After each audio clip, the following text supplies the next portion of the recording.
வைக்க போறேன். புழு வேணும். புழுவா? அதையாம இங்க வந்து கேக்குற? நீதான் கோழிக்கு புழுத்து போன அரிசி போடுறியா? ஊர்ல சொன்னாங்க. யார பார்த்து என்னடி சொன்ன? ஓனர் எப்பேற்பட்ட ஆளு தெரியுமா? யாரோ உன்கிட்ட போய் சொல்லிருக்காங்க. அவன் புழுத்த அரிசி கூட போட மாட்டாண்டி.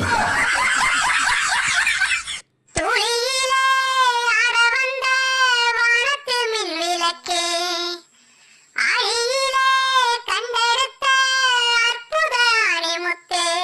உன்னை நினைச்சா ரொம்ப பெருமையா இருக்குடி. என் புள்ளைய தூங்க வைக்க பாட்டுலாம் பாடுற. வளர்ந்து கெட்டவன, அது உன் புள்ளடா, பொண்டாட்டி.